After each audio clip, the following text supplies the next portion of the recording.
প্রিয় বন্ধু, তুমি কি জানো সকালে চোখ খুললেই প্রথম কি আসে তোমার মাথায়? ফোনের নোটিফিকেশন নাকি কোনো ঝোঁকানো রিল? তুমি বলো আর একটা ভিডিও, আর একটু ঘুম। কিন্তু এক মুহূর্ত, একটি ছোট্ট পরিবর্তন সব বদলে দিতে পারে। শুধু একটি মন্ত্র, শুধু একটি শ্লোক, প্রতিদিন ঠিক যেভাবে তুমি ব্রাশ করতে অভ্যস্ত, বা সকালে পানি খেতে উঠে ঠিক তেমনই একটা অভ্যাস গড়ে তোলো। প্রথম দিকে মন বিক্ষিপ্ত হবে, সময় নেই বলে বসবে, কিন্তু প্রথমবার যখন তোমার কণ্ঠে শব্দটা উঠবে, একটা আলাদা ঝনঝনানি অনুভব করবে। ভিতরের অস্থিরতা ধীরে ধীরে সরতে শুরু করবে। তখন বুঝবে, এই শান্তিই আমি খুঁজে ফিরছিলাম।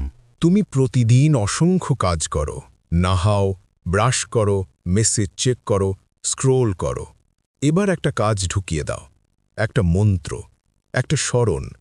যতটা স্বাভাবিকভাবে তুমি গান গাও যখন কাজ করো, ততটাই স্বাভাবিক হওয়া উচিত।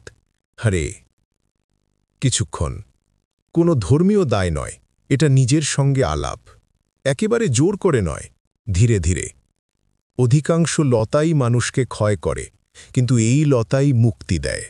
ফোন, সোশ্যাল মিডিয়া, স্ট্রিমিং এসব তোমাকে ক্লান্ত করে, কিন্তু নামটি তোমাকে সতেজ করে। যতবার তুমি হারিয়ে গেলে, ক্লান্ত হলে, নেমে পড়ো, তখন স্মরণ করো। সেই স্মরণ তোমাকে নিজের কাছে টানবে। একটা পরীক্ষার কথা ভাবো। 7 দিন, প্রতিদিন সকালে কিংবা রাতে এক শ্লোক, একটি নাম। কোনো বড় রীতিনীতি নয়, শুধু সরল অনুশীলন।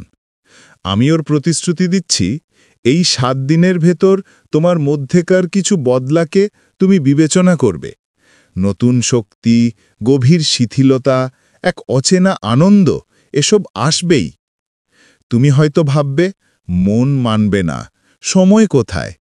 কিন্তু পুরনো অভ্যাস বদলাতে সময় লাগে না, কেবল অভ্যাস লাগে। ব্রাশ করা বন্ধ করলে দাঁত কেমন খারাপ হতো, ঠিক তেমনি মনও ঠিক রাখার জন্য নিয়মিত স্মরণ দরকার। এই স্মরণ কোনো বোঝা নয়, এটা সম্পর্ক। প্রতিটি সম্পর্ক সময় চায়, যত্ন চায়। আজ থেকেই প্রতিদিন একটি নাম, একটি শ্লোক। ধীরে ধীরে তা তোমার জীবনের অংশ হয়ে যাবে, এবং একদিন তুমি নিজেই বলবে, এটাই আমার আসক্তি, এটা আমার মুক্তি। প্রিয় হৃদয়, যদি তুমি এই বাণীতে শান্তি পেয়ে থাকো, তাহলে একে অন্যের সঙ্গে ভাগ করে নাও। কাউকে দাও সেই সুযোগটা, তাকেও রাতের অন্ধকার থেকে সকালে নিয়ে এসো। এই ভিডিওটি শেয়ার করো, চ্যানেলটি সাবস্ক্রাইব করো। আমি তোমার সঙ্গে আবার আসব নতুন অনুভবে, নতুন শ্লোকে।